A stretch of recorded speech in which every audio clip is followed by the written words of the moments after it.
Three, two, one, go. What is up, guys? Welcome back to Random Select Daily number 9. Today's date is Monday, April 15th, 2013. And today's topic is Texas Showdown UMVC. I was going to say UMVC3, but it's obvious there. Ultimate Marvel vs. Capcom 3 Finals, or Grand Finals even. So basically, Texas Showdown was another fighting game tournament that happened this past weekend from April 12th to April 14th. And it was a smaller tournament that was mostly a Texas tournament, but they had a few outsiders in Justin Wong, Chris G, and Cien. And those are the three main ones. I'm sure there was other outsiders there, but those are definitely the three I can think of that live outside of Texas. And so what ended up happening, so the whole tournament as a whole was pretty damn good. KOF and Persona 4 Arena had finals like well into the morning though. But other than that, Level Up had a great stream, high quality. Texas Showdown seemed to have ran a great tournament there. I know they apparently had bad history, and I'm glad that under new management they've been improving. But the UMVC3 finals, which was supposed to be the grand finale, the final show, Justin Wong and Chris G kind of made a lot of drama that shouldn't have been there, but they ended up pot splitting the game, which means I'm pretty sure which means they combine first and second money and then they just split it in half, and so they don't have, so it's not as much worrisome to see who kind of wins, because it's not easy making the most money. They want to split it or whatever. They're friends probably. So what do? They split the pot. So now the biggest problem, some people are going to be against that, of course, but the biggest problem was during the first game they decided to go random all. Rather than using their main team or even their secondary team, they decided to go random all, which if you know anything about video games, that's a pretty terrible idea for at least a main tournament. If you're playing with your friends who are much worse than you, that's probably the most fun way to play, but past that, don't do that, And it created a lot of controversy. Commentators like Ultra David hated it. A lot of Twitter sparked right afterwards, actually during the match. But afterwards, Chris G and Justin Wong did play a real set of 5 or best of 5, and Chris G ended up winning that 3-0 against Justin Wong's Wolverine, Spencer, Frank, against Chris G's Mori Doom, Virgil. And a lot of people are angry, a lot of people are yelling, a lot of people are just up in arms. But I do believe that there is, I believe this is a time to learn. The fighting game community right now is in this weird middling spot where a lot of them are okay with them being smaller. A lot of them also want to grow and become bigger and bigger. And something like this is definitely not going to help them grow. If this was a small tournament,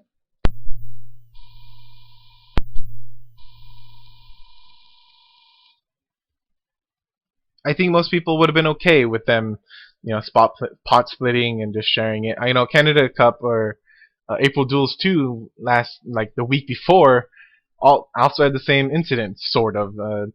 Justin Wong ended up playing his third team, I would call it almost, in his Iron Fist Wolverine Akuma team against his teammate PR Rog. And there's no controversy, probably because the Canada guys were much more for it. They might have been smaller as well, I don't know.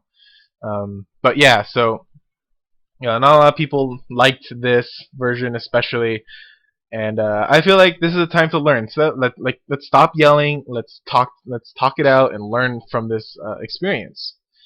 And basically I kind of have a tip for each party involved and what each party should do. First up, we have the players. First and foremost, the obvious one: play it out for real. If you're gonna pot split, I think most people are okay with it. But play it out for real. Play it for pride. I can see why a lot of people pot split. It's a place to, these guys aren't exactly earning, the greatest money. And when you should make it up there, it's kind of stressful. It's probably very late. So, if they want to pot split, that's fine. But play for pride. Say, feel like you are the best, at least at that tournament. And,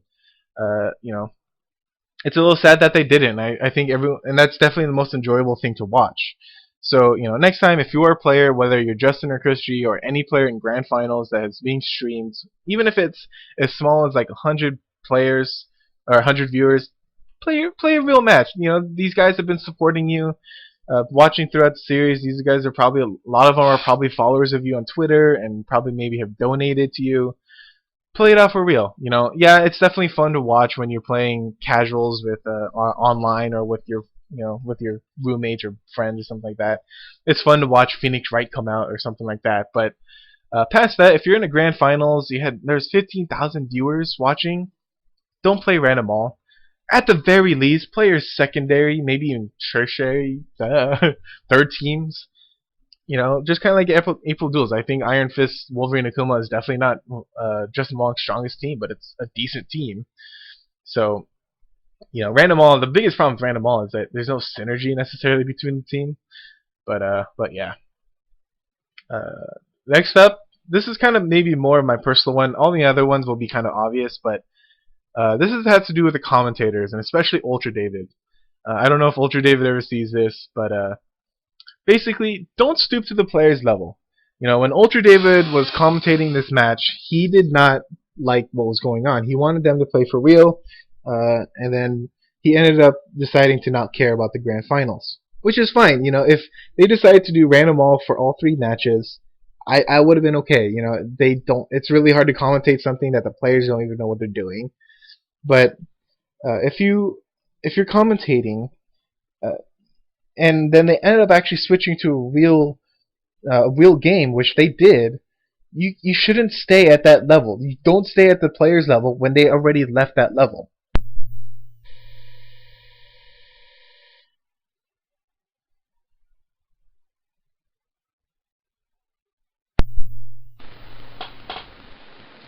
James Chen was a guy who he kept commentating very seriously throughout, even throughout the first one, which I was okay with Ultra David kind of going crappy there. But when they actually played their real teams, they're playing against each other for real. I mean, maybe I'm wrong. Maybe they all staged it. Maybe they didn't care. Maybe they were trying to drop everything.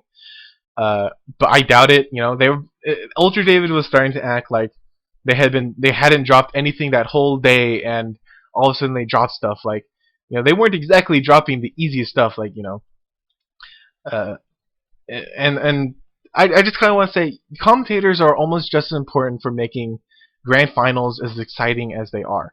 You know, pot splitting, whatever. Like I personally could not tell if people are pot splitting or not.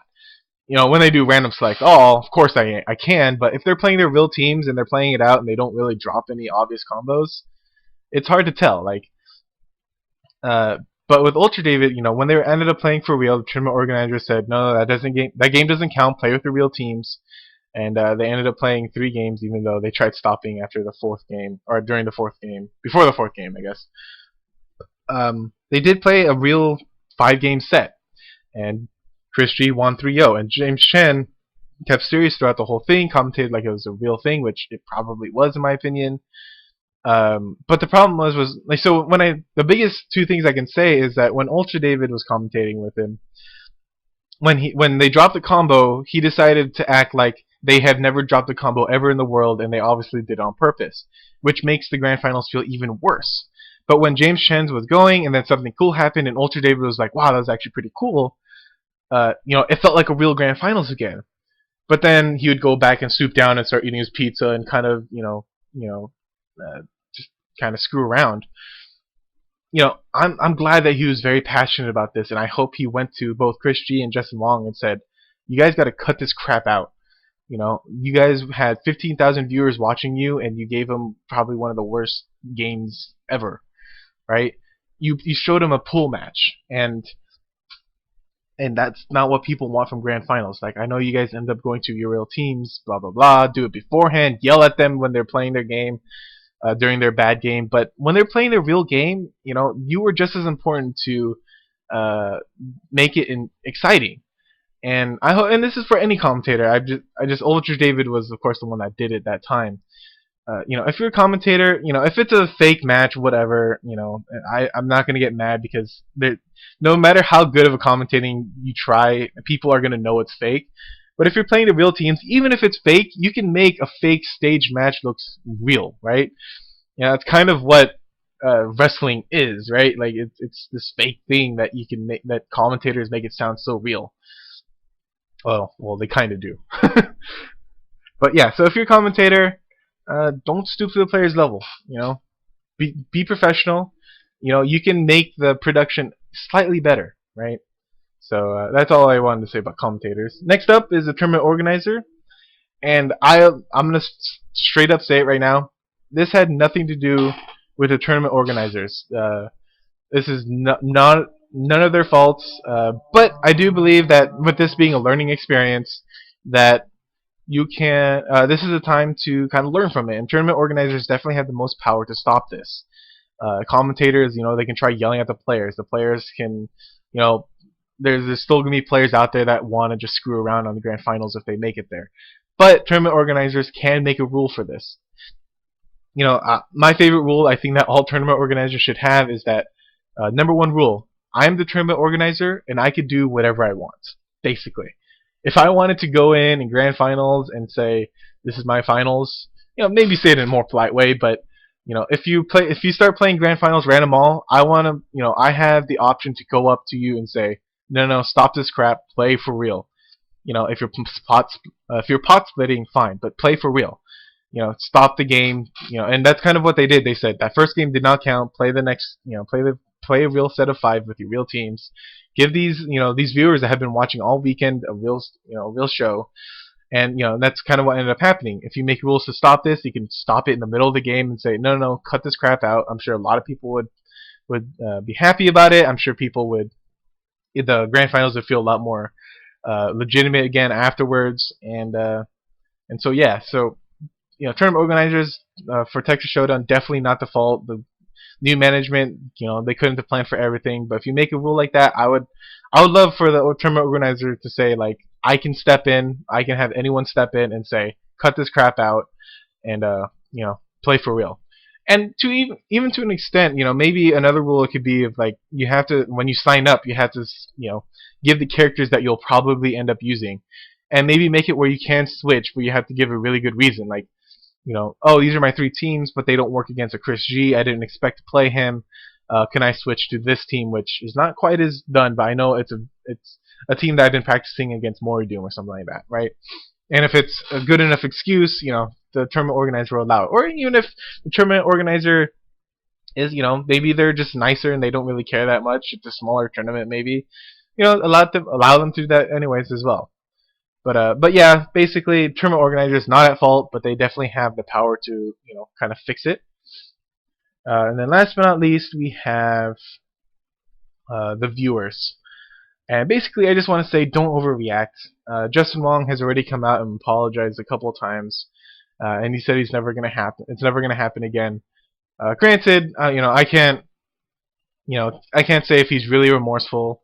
But I feel like he's probably not going to do it again. Chris G, on the other hand, I can't promise one way or the other from the tweets I've read. But don't overreact. It was a smaller tournament. I hope people can, it's one of those moments where, this is a time to talk to the players, talk to the tournament organizers, talk to the heads, and say it politely. Say it like, hey, Justin, I love your team. I love how you play, but can you please not do that again? Instead of yelling at him and cursing at anyone who's involved, and and just cursing in forums and stuff like this. Twitter is such a great thing because it connects people so well. It connects us to people that you probably would normally not have a way to talk to them. But and if you're a new viewer, don't just assume that that's what all grand finals are. There's NCR is coming up, and CEO, which will be great, and I'm almost 99.9% sure that won't have that. But yeah, I hope everyone enjoyed the series, and I hope people can watch it more, and I hope people can learn from this. Players, play out for real. Spot split, pot split, fine, but dang, I tried going without doing that. But play it out for real. Play it for pride. Commentators, you are just as important as the players to make something feel very important. A difference between a pools and a grand finals is as simple as going like, oh, that guy's dropping a lot of combos, to, oh my god, he dropped that combo. That's a big difference, and that makes it a lot more exciting. Tournament organizers, I'm very sorry that happened at Texas Showdown and any future organizers that it may happen to, but make a rule for this. Be prepared. Now we know that it's out there. It's a big learning experience. Let's learn from this. And viewers, don't overreact. It's still a fun thing to watch. I hope people are still playing.